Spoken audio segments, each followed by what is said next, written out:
So think back to when you were hired for your job. Okay, you stuck out.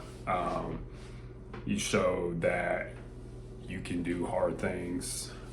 You showed that you are worth a hefty future investment. And then something insidious happened. So we'll talk about that as we go through the video. Welcome to another episode of Self-Employed Success Secrets, Wednesday edition. On today's episode, we're going to talk about how doing the bare minimum is a barrier to your future success. Okay, as we talked about when you're first hired, you stuck out. Okay, you were a star, and people were like, "We gotta have you." Okay, and something insidious happened. That insidious thing, also too, stay tuned for the very first surprise, is that you begin to look around. You begin to see how people are talking, how people are working, and you slowly, subtly assimilate to going from a purple daisy in a field of yellow daisies completely sticking out to congealing, to be like everybody else, congealing to your environment. And slowly that star polish you came in with it peters out and you're just like everybody else. And then enough time goes by and your redundancy is imminent. Okay. Doing the bare minimum is a barrier to your future success. Okay. It's human nature to want to do the least amount possible for the most pay.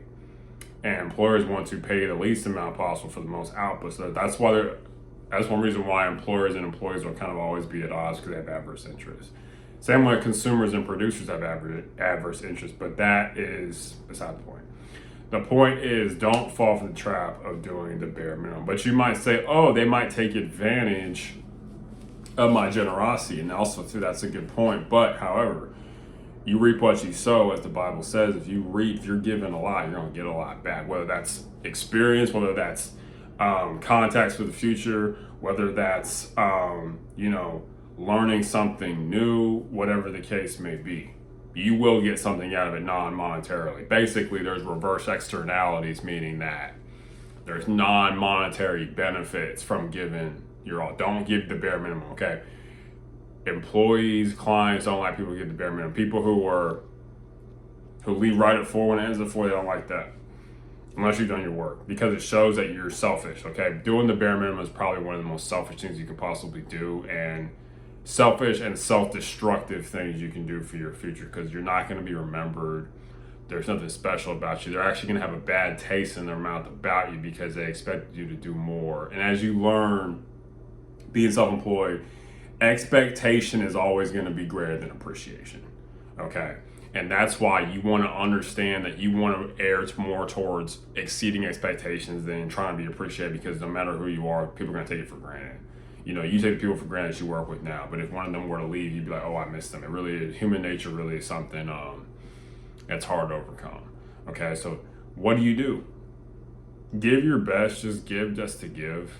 You want your clients to be like, I'm so glad I hired this person, that you really solved the problem. And the way you're able to do this is that you got to care. The thing about caring is that you can't fake it. People can't shake it. If they see it, it's real. You just feel it. The same way when somebody tells the truth, when something, as the saying goes, what comes from the heart goes to the heart. And so these are all tips just to help you. Don't fall into the trap of doing the bare minimum and conforming. You were hired because you were a nonconformist, without saying you were a nonconformist. And you will be fired, and you will be eventually replaced if you conform long enough.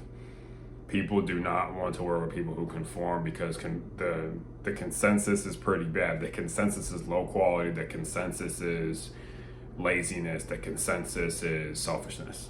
And people are looking for people that are selfless. At the end of the day, they're looking for people that care more about the client's happiness than theirs. Okay, your happiness is encapsulated in the cash that you receive. Your comfort, your happiness is the form of payment you receive. You shouldn't be at work looking to take it easy. You should be at work going to take it hard. And I can imagine, if you're watching this, you have the temptation to, I'm going to work to do easy things. You should go to work to do hard things. Your whole life outside of work is easy. It behooves you to do hard things at work. And so, yeah. So just keep that in mind as you're working. And a good way you're doing the bare minimum is that if you're trying to go as fast as possible through certain things. I understand if you have tasks you got to do, But if you're always searching for what's easy at your job, you're probably doing it wrong.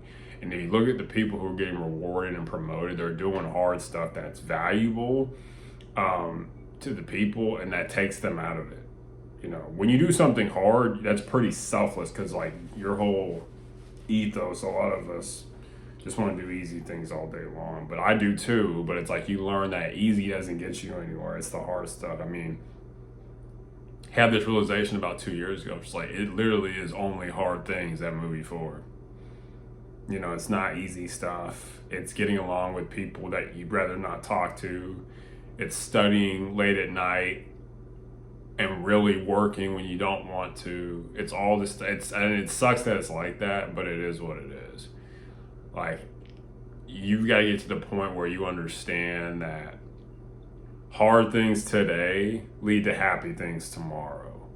And it's always been like that. And it will always be. That's a principle. That's a verity you can kind of hang your hat on, that if I do hard things, the right hard things, today, happy and good things will happen tomorrow. So today will suck. Tomorrow will be a little bit better. And the day after will be amazing.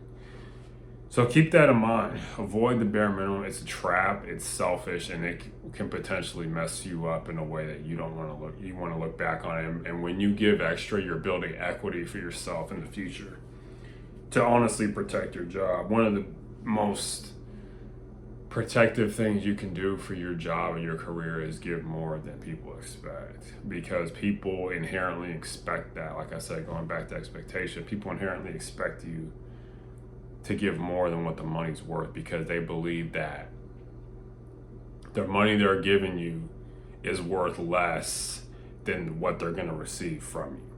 That's why you give up your money. That's why anybody buys anything. If they see a soda for $2, they're like, this $2 is worth less to me than this $2 can of soda. And the person selling it saying this $2 bottle of soda is worth less to me than this $2 I'm receiving. So you've always had these interests in mind. Understand that you're dealing with forces, okay? And most importantly, the forces within yourself. That's why you gotta have self-control. You know, we've got just about anyone inside them has forces of laziness, forces of short-sightedness, and you know, we're inherently sinful. And so that's why you got a lot of problems in the world. You know, you got malpractice because people aren't putting the time in. You've got people who are greedy, all these things. And we're talking about these in these videos. But today, we're talking about don't do the bare minimum, just keep your job. Okay, you're gonna stay in the same place if you just keep doing the same things. And so, but look at the people who, you know people at work who do the very bare minimum. If it says to do X, Y, and Z, they do X, Y, and Z. They don't do A1 or A2. They just do exactly what they're told, and then they leave exactly when the bell rings. And it's like, if you're trying to move forward, this video is people want to move forward. If you're trying to move forward, that probably is the best thing to do, because in order to move forward, you're going to have to stick out. The same way when you're trying to move forward in traffic, you have to change lanes and stick out and drive in front of people if you're going to move forward. And so it's the same kind of premise. It's hard, and it will always be hard, but that's what allows you to be worth something. Okay, you got to do hard things and get used to it. You know, if you want to change classes, financial classes, you're going to have to do what's hard. If you do only hard things, you'll move up. And your ratio of hard to easy things should be probably about 2 to 1. If you're trying to move forward, is that do twice as many hard things as you're doing right now. So hopefully you got something in this video. This moves on to today's surprise, is that this is a low performance world. Okay, if you do stop doing the bare minimum, or do your job in half the time, if you're working at 9 to 5, most jobs you could probably get done between 9 and 1 if you're working. If you're really working, you're not talking to coworkers, you're not surfing the internet, you can get all your stuff done. And if you can do that, you can leave right at 4 o'clock. But just like if you spend hours just moving forward, that's when you stick out, because you're getting promoted because you're already greater than the thing what you're doing. If you're doing the bare minimum, you're doing it barely with just enough time left in the day. That shows you can only handle what's in front of you. You know, you should be ahead of what you're doing to get promoted. Okay, and when you get a new client, you're getting promoted. That's promotion in the business world when you get new clients. And so, yeah, thinking about that. We're in a low performance world. I just want to help you, help you deal with that. Okay. All right.